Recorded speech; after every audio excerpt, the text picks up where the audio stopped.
In 2016, some months after the release of my book, Superbosses, I presented the book and its lessons to 250 managers and executives at a large technology company. As audience members filtered in and took their seats, I found myself wondering what the following 90 minutes would hold in store for me. It was the peak of summer and the weather outside was magnificent. 82 degrees, blue sky, blazing sun. It was the kind of day to spend relaxing on the golf course or on a beach chair sipping a cold drink, not sitting inside a bland, overly air-conditioned meeting room. Sure enough, as my host called the room to order, I noticed a certain distracted joviality among the audience members. They were discussing the vacations they would soon be taking or from which they had just returned, or the latest summer blockbuster movies they had seen. When they finally settled down, I launched undeterred into my speech, describing how I had first noticed the phenomenon of superbosses.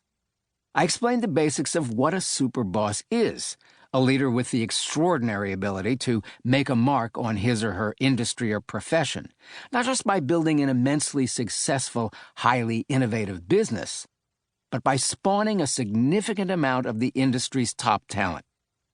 I talked a bit about common superboss traits like fearlessness, competitiveness, and authenticity, and I also delved into the unique practices of legendary leaders like Ralph Lauren, Alice Waters, George Lucas, and Bill Walsh.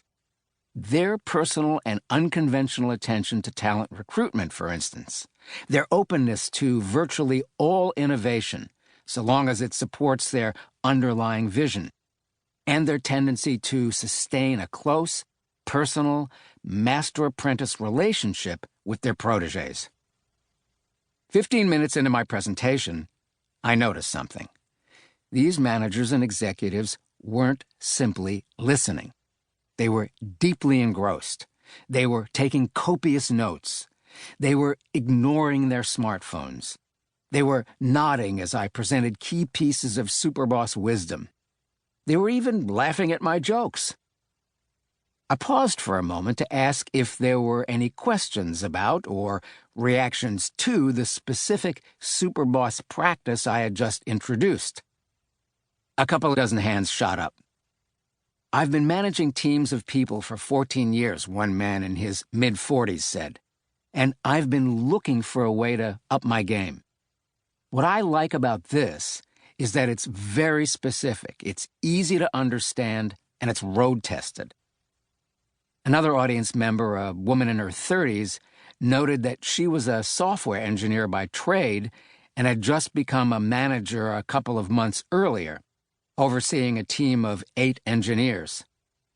"Frankly, it's kind of scary," she said, prompting sympathetic nods from others, "because although I'm great at writing code, I've got very little training on how to manage people. This toolkit you're describing allows me to take control over my development as a leader. That's what I want. It seems kind of like it could be my secret weapon." A third person raised her hand, a senior leader at the company who oversaw an entire division of almost 1,000 people. "I love learning about superbosses," she said, "because it will clearly help me manage my own team better.